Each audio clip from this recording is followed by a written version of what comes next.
தேனி மாவட்டம் ஆண்டிப்பட்டி வைகை அணைக்கு வரும் தண்ணீர் கழிவுநீர் கலந்து பச்சை நிறமாக மாறி வருவதாக சமூக ஆர்வலர்கள் குற்றம் சாட்டியுள்ளனர். 71 அடி உயரம் கொண்ட வைகை அணை 5 மாவட்ட மக்களின் குடிநீருக்கும் விவசாயத்திற்கும் முக்கிய ஆதாரமாக விளங்கி வருகிறது. இந்த நிலையில் அணையின் நீர்த்தேக்க பகுதியில் தண்ணீர் பச்சை நிறமாக மாறி காட்சியளிக்கிறது. இதற்கு அணைக்கு வரும் தண்ணீரில் கழிவுநீர் கலந்து வருவதே காரணம் என பொதுமக்களும் சமூக ஆர்வலர்களும் குற்றம் சாட்டியுள்ளனர். மேலும் அணையில் கழிவுநீர் கலக்காதவாறு தடுக்க அரசு உரிய நடவடிக்கை எடுக்க வேண்டும் என்றும் அவர்கள் கோரிக்கை விடுத்துள்ளனர்.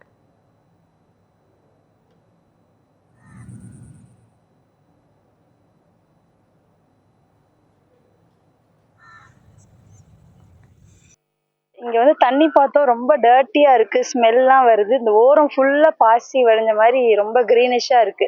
இது கொஞ்சம் கிளீன் பண்ணா நல்லா இருக்கும். இது ஏன் அப்படின்னா இந்த தண்ணி தான் நம்மளும் குடிக்கிறோம். நம்ம சுத்து வட்டாரத்துல இருக்கிற 5 மாவட்டங்களும் இந்த தண்ணி தான் குடிக்கிறாங்க. நம்ம குழந்தைங்கள்ல இருந்து எல்லாருமே குடிக்கிறோம். கொஞ்சம் கிளீன் பண்ணா நல்லா இருக்கும். இதை மேலும் இந்த தண்ணீர் வெளியில இருந்து வரக்கூடிய கிளை ஆறுகள் மூலம் வரக்கூடிய நம்ம அந்த டேமுக்கு வரக்கூடிய தண்ணியும் அந்த கிளை ஆறுகளையும் சுத்தப்படுத்தி இருக்கிற அந்த தண்ணியை சுத்தப்படுத்தி கொடுக்குமாறு தமிழக அரசை தாழ்மையுடன் கேட்டுக்கொள்கிறேன். இங்க வர்ற தண்ணியில நிறைய தண்ணி வரும்போது தெரியல, கொஞ்சமா தண்ணி வரும்போது ஒவ்வொரு ஊர்ல இருந்து வர்ற அந்த கிளை ஆறு சின்ன சின்ன ஓடையில இருந்து வர்றதெல்லாம் பாத்தீங்கன்னா பக்கத்துல இருக்கிற ஊர்ல இருக்க கழிவு தண்ணி பூரா அந்த ஆத்துல சேர்ந்துருது.